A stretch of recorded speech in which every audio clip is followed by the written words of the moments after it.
వైకుంఠ ఏకాదశి పురస్కరించుకుని సంగారెడ్డి పట్టణ శివారు వైకుంఠపురం ఆలయంలో ప్రత్యేక పూజలు నిర్వహించారు.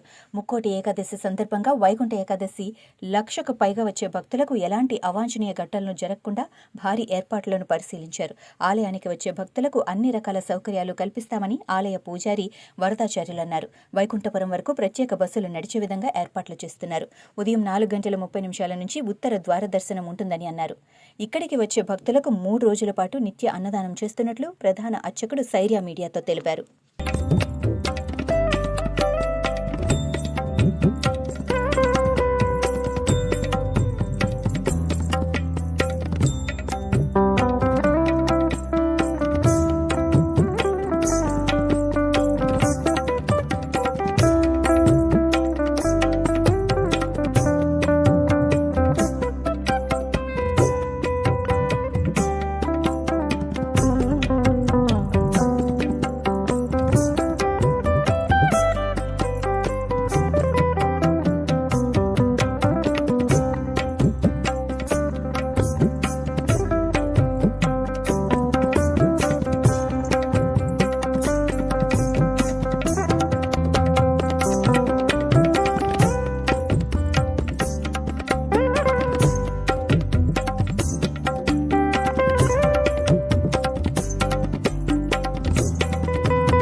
రేపు ముక్కోటి ఏకాదశి సందర్భంగా ఇక్కడ ఏర్పాట్లు చాలా ఘనంగా జరుగుతున్నాయి.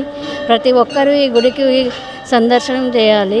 నేను ఈ గుడి ప్రతిష్టాపన కానప్పటి నుండి, చిన్న గుడి ఉన్నప్పటి నుండి ఇక్కడ నేను సేవకు వస్తున్నాను. చాలా బాగుంది. ఎందుకంటే ఇక్కడ మన మహిమ కూడా చాలా బాగుంది. ఆంజనేయ స్వామి దగ్గర పాదాల దగ్గర శనీశ్వరుడు వెలిసారు. సర్వమంగళాదేవి స్వయంగా ఇక్కడే ఆవిర్భవించింది. ఆ టైంలో మేము సేవలో ఉన్నాము. మేము కూడా సంక్రాంతి రోజు అమ్మవారు ఆవిర్భవించింది. ఆ రోజు కూడా ఇక్కడ చాలా చాలా బాగా జరుగుతాయి. అన్ని గోదా కళ్యాణం రథయాత్ర, ఇవన్నీ వైకుంఠ ఏకాదశి దగ్గర సుమారు 1 లక్ష మంది దాకా ఇక్కడ ప్రజలు వస్తారు అందరూ. కాబట్టి ప్రతి ఒక్కరూ తప్పకుండా ఇక్కడ వైకుంఠ ఏకాదశి రోజు అందరూ రథయాత్ర గోదా కళ్యాణం అందరూ ప్రతి ఒక్కరు ఈ కార్యక్రమంలో పాల్గొనాలని నేను ఆకాంక్షిస్తున్నాను. జై శ్రీమన్నారాయణ. రేపు శ్రీ వైకుంఠ ఏకాదశి సందర్భంగా శ్రీ వైకుంఠపురానికి కొన్ని వేల మంది భక్తులు వస్తారు స్వామివారిని దర్శించుకోవడానికి.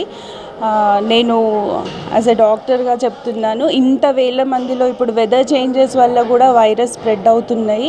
సో ఇన్ని వేల మంది ఇక్కడ ఉంటారు కాబట్టి మేము చారిటబుల్ ట్రస్ట్ నుంచి కొన్ని ఏర్పాట్లు చేసినా కూడా మీరంతా ప్రత్యేకంగా మాస్కులు పెట్టుకొని రావాల్సిందిగా కోరుతున్నాము. ఎందుకంటే ఆల్రెడీ హైదరాబాద్లో ఒక 6-7 కేసెస్ ఆఫ్ కోవిడ్ వచ్చాయి అని మనకు వార్తలు చెప్తున్నాయి.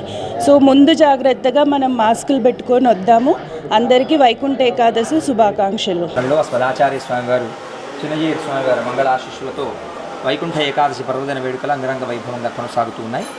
రేపు ఉదయం 4 గంటల నుండి బ్రాహ్మీ ముహూర్తంలో ప్రారంభమయ్యేటువంటి దర్శనాలు గరుడ సేవారూఢుడైనటువంటి వెంకటేశ్వర స్వామి వారి దర్శనంతో అద్భుతంగా రేపు రాత్రి వరకు 11 గంటల వరకు ఈ దర్శనాలు కొనసాగుతాయి. వేద ఇతిహాస స్తోత్ర దివ్య ప్రబంధాది విన్నపాలతో భగవంతుని అర్చించేటువంటి ఒక అద్భుతమైనటువంటి సేవా కార్యక్రమం రేపు మనం వైకుంఠ ద్వారంలో జరుపుతాం. వైకుంఠ ద్వారంలో ముక్కోటి ద్వారంలో ఎవరైతే శ్రీవారిని దర్శించుకుంటారో వారికి ఇహపర సుఖాలు కలుగుతాయి అని పెద్దల ద్వారా మనకు అందినటువంటి ఒక అద్భుతమైన వరం.